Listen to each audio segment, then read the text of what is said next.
Hey everybody, welcome back to the Mind Muscle Connection. I'm Joe Klemczewski with a special guest today, Dr. Jennifer Souders, a friend of mine, a physician who also happens to hold a handful of world powerlifting championships, world powerlifting records, actually. So, what Jen wanted to do today, which I love, is create kind of a part two to our first episode on happiness. And Jen, what's super interesting about that is as soon as I was diving into the topic, I knew there was another layer. There was another gear to go into. There's happiness, but there's something deeper.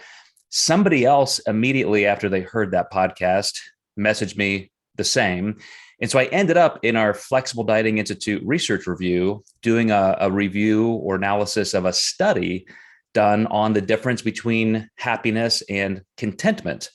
And what I learned at that time is, this is not a novel concept. A lot of researchers have been looking at this for a long time. Matter of fact, the Gallup Life Satisfaction Poll tries to go to that deeper layer. And two researchers in particular that I looked at, one from Mexico, one from Denmark, they kind of looked at it from those two different sides of the coin. One professor thought that our affect, just our day-to-day happiness, how we perceive our moment-to-moment happiness, is really what drives us.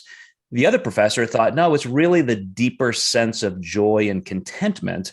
So they did a study. They kind of went head to head with their two different theories and did a massive longitudinal survey of the Gallup Life Satisfaction polling data through, I think, 127 countries.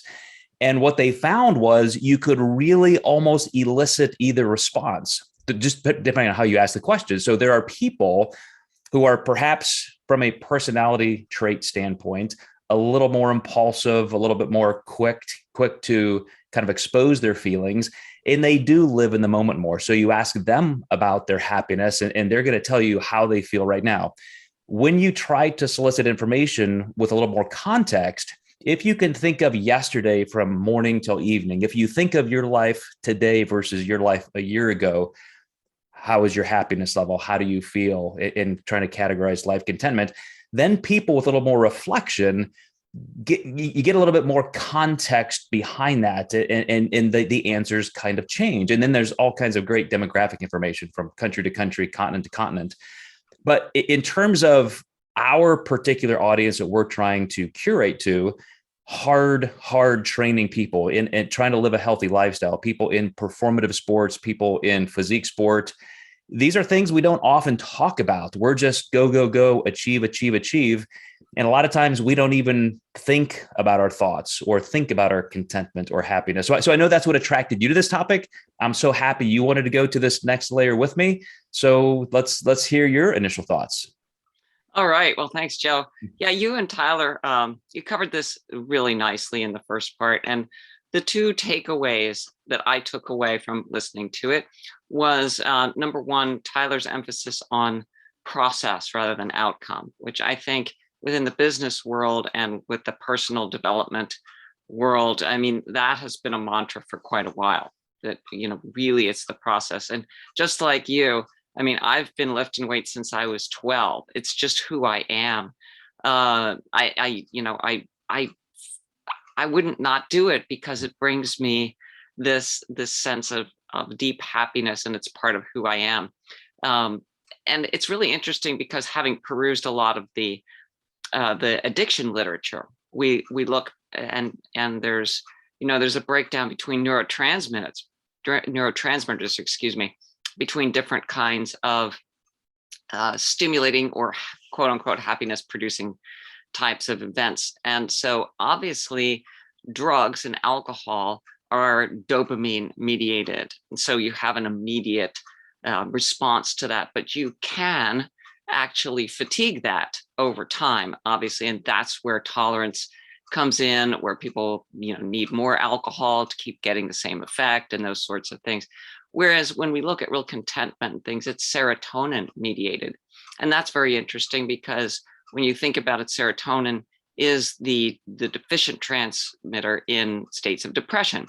So, we're getting a lot of overlapping information from, neurophysiology and addiction physiology and just the general state of happiness. So I just wanted to throw that out there, as we actually have some neurotransmitters that mediate these different states, and that can be used to sort of define a short-term thrill versus the long-term contentment. And I think you mentioned serotonin in the last podcast. So, so the process is the thing that that doesn't really seem to be, to me, dopamine mediated. The dopamine comes in when you're on the stage in your first place and you get the trophy, right? Mm-hmm. And then what? And then it's gone. I mean, it lasts a little bit longer. And then what? How are you going to get your next fix, right? So what do? If you want to capture that feeling again, then you're going to do another competition and another competition. And it can become, just as Tyler stated, because we're dopamine mediated in these pursuits, it can become almost like a quote unquote addiction. And I don't want to use it that way, but you can see where the neurotransmitter aspect of it drives you, despite all the negatives, drives you to another competition. Tyler was talking about how he would never sacrifice his time with his family, his loved ones, his clients, his work, his meaningful activities in his life. He got imminent satisfaction and contentment from that, and did not get a lot of additional happiness from the act of competition, but he lost a lot of active happiness during the prep for competition. And I think it's funny, because we should think about this as we are thinking about becoming competitors. We ought to actually ask ourselves these questions: is, what does my motivation look like? What's driving me? Because we do know that addictive behavior is ongoing use despite negative consequences. And so the opposite side of happiness that I wanted to explore today was a little bit more about what happens when the negative consequences come in. So perhaps you've been entirely happy and very content being a competitor. I always was. I want to keep competing, until I'm 90 or whatever. But something recently happened to me, or I had some major surgery, and I can't compete now. And I may never be able to compete again. So the first thing that comes to mind is identity. And I'd like to hear your thoughts about this. You work with a lot of clients. We as we transform our bodies, or as we move through life, you define yourself as an entrepreneur in a certain environment, and you have a skill set, and this is your life's work. And I have my life's work, and we define ourselves as I am this, or I am that. When we compete, it's like I am a bodybuilder, or I am a cyclist, or I am a triathlete, or I am, an Olympic lifter, or whatever. And so, how much have you seen in your clients, Joe, where people assume identity and confuse that with contentment? It's everything. And I'm a little bit weird, because I've been thinking about these kinds of things since a teenager. And so when you start just getting a little bit deeper into the philosophies and worldviews that you can have, and look at how different people think, and how we can even change our own perspectives, although because of self-protection, we often don't, because we do find identity in those worldviews and in those sub-identities we have. We find something and we latch onto it.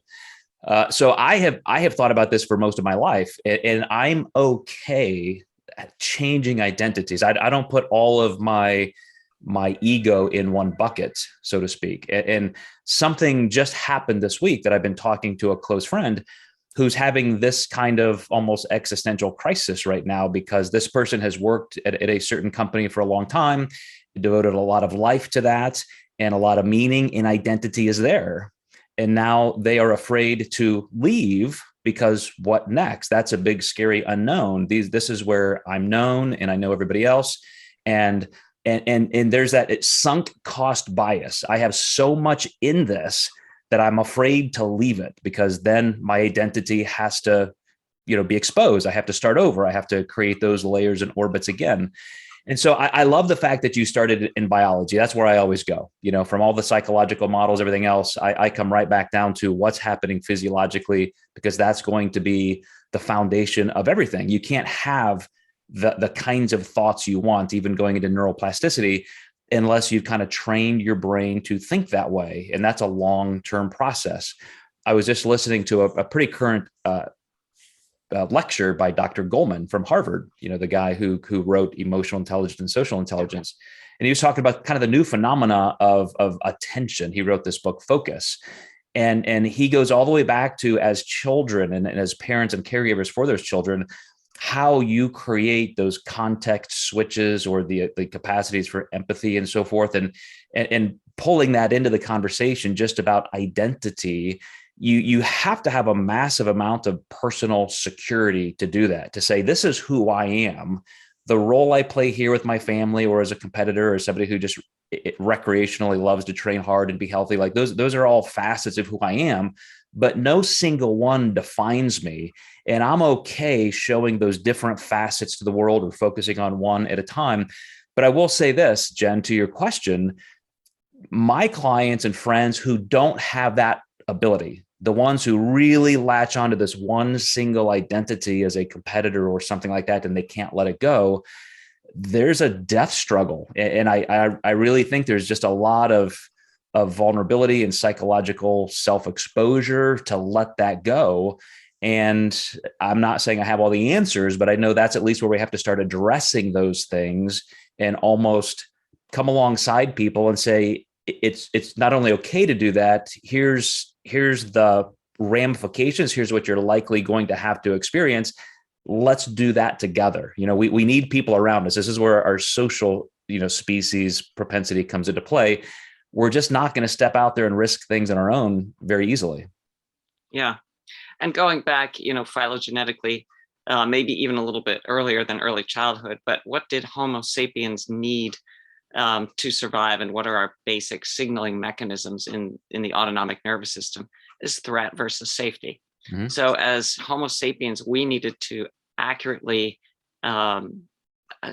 assess whether another sapiens was tribe or non-tribe. Did we feel safe around them? And those pathways are newer in the parasympathetic nervous system, and the old threat ones are the sympathetic nervous system. And that underlies a lot of anxiety, and it underlies a lot of self-protective mechanisms. And I believe it's one of the things, I've been thinking about this for decades too, which is why we got along. And you and Tyler and I were in this strategic consciousness meeting and stuff. And we love these topics. But part of someone giving up an identity is it exposes them to threat. They lose safety, and they change is a threat. Loss of control is a threat. It's not safe. And doing the same thing over and over is safe, and yet it's growth hampering as well. So one of the things that comes up if someone is, let's say someone's struggling in competition, and we'll use physique competition as an example. I'm a physique competitor too. But now do I have that identity? I've had a major surgery which may take me out of anything other than sort of recreational strength training permanently. I don't know yet. It's hard, it's hard to know. But there was literally a sense of grief about not being able to compete again. And I was sort of surprised by that, because actually I've been really process oriented, and there's nothing actually more joyful to me than like yesterday with legs day, where I finally put just 45 pounds on my neck and back and was able to squat it 10 times. I mean, it was like, oh my goodness, this has been months in the making. To squat a bare bar, unfreaking believable. So the process to me is just so joy inducing, so fulfilling. I love a comeback in a really strange way. I love it because It's so health focused and so open, and you are vulnerable, but vulnerability is again one of those things that it's, yeah, the vulnerable members of the herd are left behind to get eaten by the wolves too, right? So vulnerability, it's what we need to feel safe, but it's also what can make us unsafe. So it's a difficult phenomenon. But yeah, I was really surprised at this sense of grieving, and grieving the loss of being a competitor, and not that, you know, competition preps and stuff are fun or anything like that, but I never really minded them because I think I just enjoyed the process. And particularly for powerlifting, I just love the sport. I love it. I naturally love the challenge of, you know, getting stronger, or, you know, as we age, I'm not lifting like what I did when I was 30, you know, in my 50s. I'm not going to, but I want to be the best I can be for who I am and where I am. And so that grief was kind of interesting as sort of like, is it a loss of identity? So these are the kind of questions that I think we need to ask ourselves. All of us are going to age unless something tragic happens. All of us are going to have illnesses and injuries pop up, and all of us are going to have these setbacks. And so all of us really ought to become a little bit cognitively better prepared for them, so that we are not blindsided by them, and we are not so stuck in a loss of control and in a state of threat that then we can't move forward. Does that make sense? You use the word cognitive, which I'm going to stick on for a second, because that's what these two researchers from Mexico and Denmark were discussing: affect versus cognitive approaches to happiness. And the people who had that more abiding, sustained sense of joy and contentment were the ones who had a higher cognitive impulse toward the things of life satisfaction. And you probably remember this, Jen, but in one of my master's degrees, the one in writing, as a narrative nonfiction writer, my whole focus in the 4 years I was there, my reading list, my thesis was a blend of personality and developmental psych, because I was really exploring intergenerational parenting topics. And on the developmental psych side, that's another reason why I think I'm a little bit more prepared, as you just mentioned, because cognitively I've thought about these changes and seasons of life.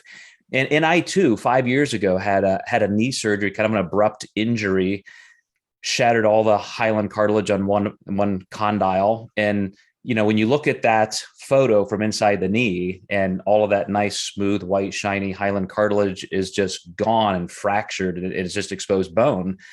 You know, my orthopedic surgeon, who happened also to be a former NFL, football player, said this could be it. Like you got to be, you may be the water aerobics guy. Like, it may hurt for you to even walk. And so I also had that massive sense of, whoa, like this morning I was squatting 365 and now I may never squat again.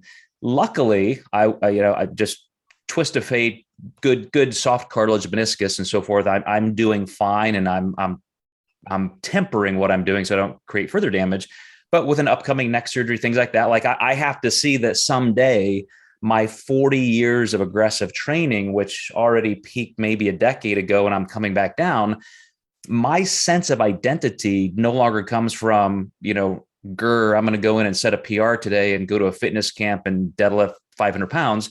It's going to be like, hey, I'm taking care of myself. That was me. Look at those photos. Look what I used to do. That was fun. But now I'm this guy, and I'm still enjoying it to the level I can, still in the same community. It's still part of my identity. I'm just becoming that elder statesman of it and enjoying what I can. But that really did instantly kind of pull me back into seeing things from that cognitive perspective. The affect of feeling that grief and dealing with that transition was tough, but it doesn't happen overnight. It's not like you just have a thought, make a decision, like, okay, now I'm happy again. It's like, it takes time. You got to process that, and you work through it. And then gradually you see that safety is still there. You're still part of that tribe. You're just playing a different role and enjoying it developmentally at a new level. Yeah. And I remember you spoke about the Harvard study, at the end of the part one podcast. And that was so relevant because this is where I wound up. And it sounds exactly like where you wound up, as you mentioned, being the elder statesman. I mean, what I realized I was grieving was not getting on the platform or getting on the stage. What I missed was all of the other people and the journeys that we took together, and the time we spent together, and the joys and the sorrows of, failing or not failing in your lifts, or, coming in last and hugging the person who comes in first on the stage, or what have you. But really what it was, it was seeing my bros in the gym.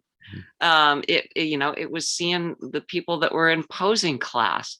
It was going to the meets and having these friends that I've made from around the world. And it's the only time and place that we get to see each other, and those things are just so precious, and it's your deepest relationships. And so, as you take this identity forward of yourself, and this is what I would like people to take away from this podcast, is remember what really did bring you joy. And you just need to do some self-introspection and see whether really it's the process and the people and the joy that the actual activity brings to your life. And if it does, then you really don't ever have to, quote unquote, give it up. As you were saying, I'm going to just do what I can do as I can do it, and love that I do it, because I wouldn't be me without lifting, even if it's just a bare bar. And maybe someday I'll go in and do a meet on a lark, and maybe I'd press anything between like 45 and 100 pounds. And you know what? I wouldn't give a rip.